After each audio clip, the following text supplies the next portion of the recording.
In this Star Wars Outlaws news update video, I will be sharing with you when we will be getting brand new gameplay for the game. Ubisoft have just confirmed it, along with tons of settings that will be part of the game. We have details on various controller functions, graphical settings, and so much more. But before we do take a look at all of that though, make sure you do subscribe to this channel so you won't miss any future news updates on this game. Firstly, let's talk about when we'll be seeing new footage of the game. As expected, Ubisoft have confirmed Star Wars Outlaws to be the headliner at Ubi Forward, their yearly showcase event that just gives us a good insight into their upcoming games. They tweeted that Ubi Forward is right around the corner and they cannot wait to show us more of Star Wars Outlaws. In case you don't know, Ubi Forward is this live stream that happens every year. Last year, this is when we got the 9-minute gameplay demo of Outlaws being played on stream, and we got so much more information about the game as well.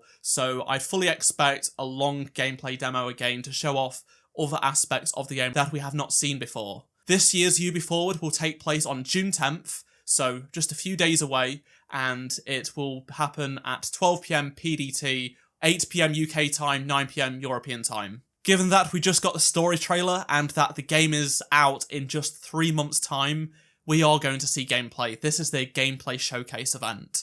They're also going to be showing off a bunch of their other games, specifically gameplay, so yeah, even though they've not come out and said gameplay, we're definitely going to see some gameplay there.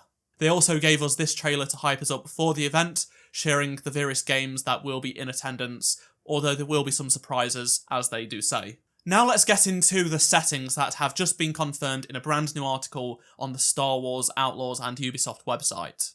Some of the developers working on Star Wars Outlaws have been interviewed to talk about accessibility and settings. Accessibility is a huge part of games, and games certainly need to keep doing a better job.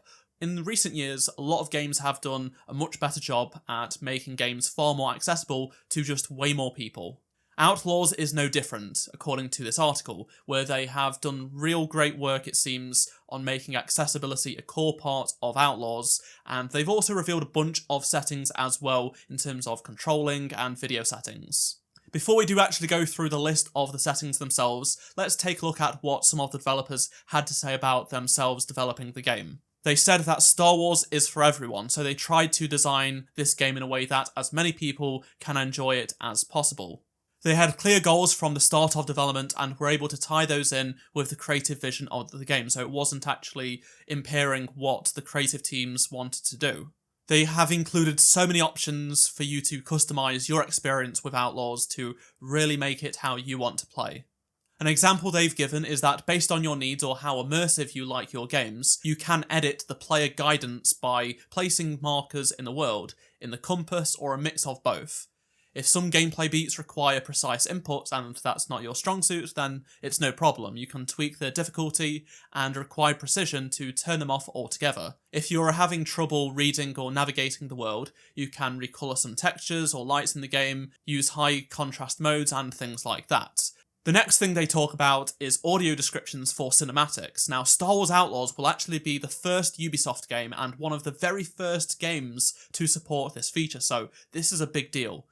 This means people that do want audio descriptions of what's happening on screen in cinematics will get that with this system. The developers say that by default the menu structure is built in a way with a simple but deep hierarchy, allowing screens to show just the right amount of information with clear purpose, making sure that we don't have to write too many things in too small or too cluttered manners. In terms of the HUD, you can customize it to have a stronger background elements behind it.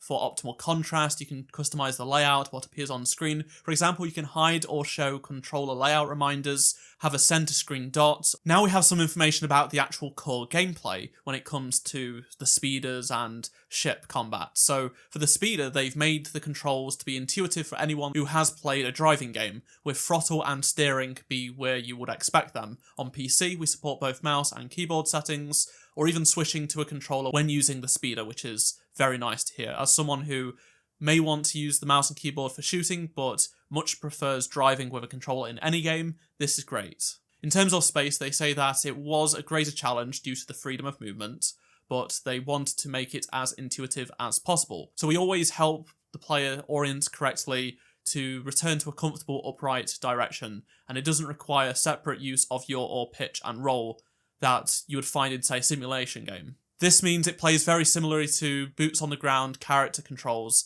but there are separate inputs available for manual rolling the ship should the player wish to do so.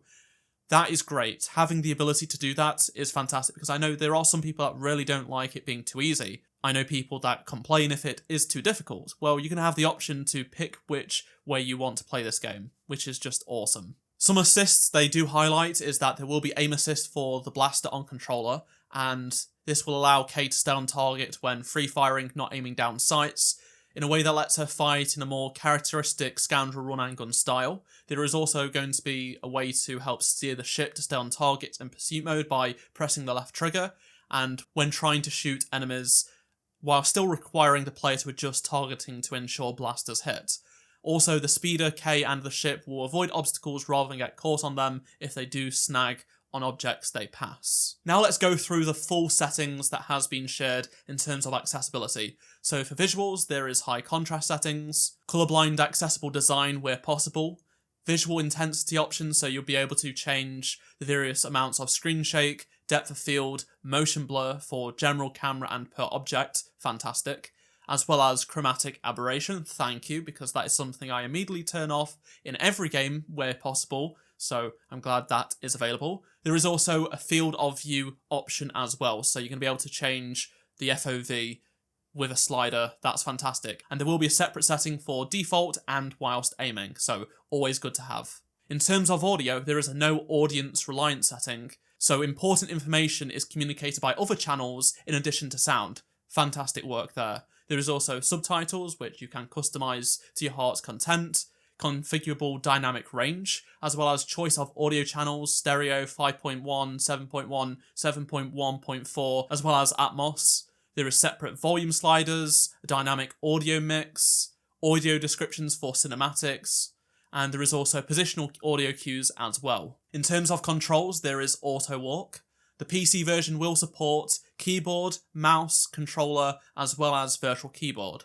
You'll also find keyboard and mouse remapping, controller presets. There is also individual adjustable sensitivity options across mouse, keyboard, camera look, hip firing, speeder and chip, camera inversion, configurable dead zones, adaptive trigger intensity for the DualSense controller, alongside motion aiming as well, so otherwise known as gyro aiming. You are able to use the gyroscope within the DualSense to control it. You'll also find a toggle sprint, auto align camera, vibration strength, and changes holds to pressers.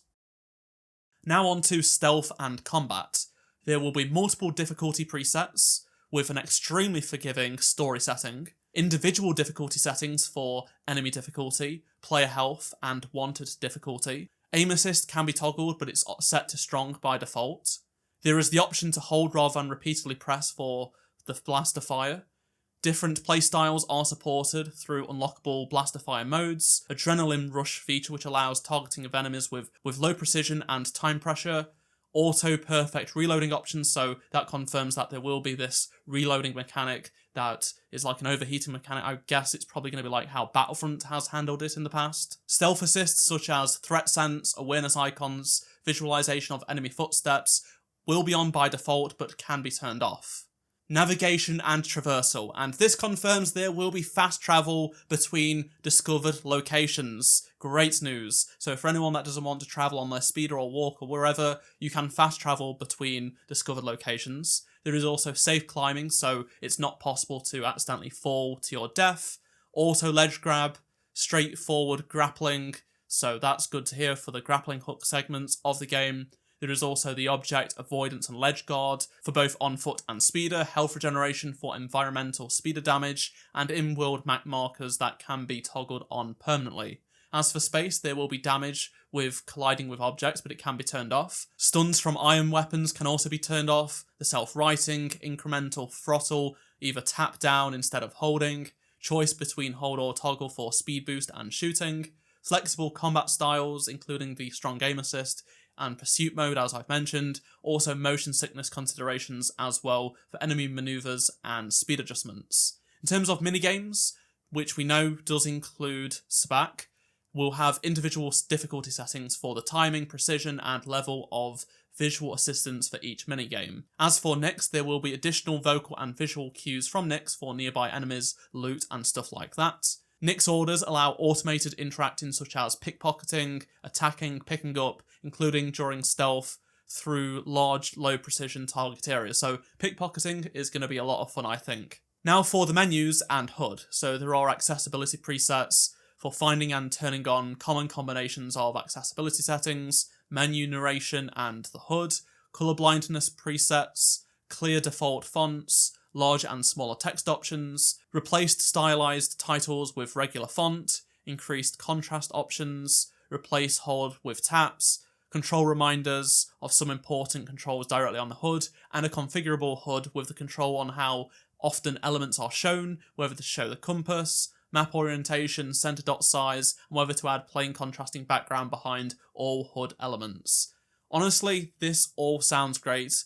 I'm not the one to judge if this is going to be great for accessibility, but overall this does sound like it's a step beyond so many other games. Thankfully, a lot of games are definitely working towards making games way more accessible these days, and I just hope this is a really accessible game for people, and it really does sound like it. It's going to be easy, but you will be able to make it more difficult, and you got a lot of customization. I love customizing my HUD and doing things like that, so this is great. I would love to hear any of the settings and confirmations you've heard in this video are your favourite, so please do let me know down in the comment section below. We are just over a week away from Star Wars Outlaws getting a big blowout of gameplay, I'm sure, at Ubisoft Forward, so make sure you do stay subscribed for that, and drop a like to help support the channel, and if you did miss any of my previous videos, click on the playlist on screen right now, and I shall see you in my next video. Goodbye.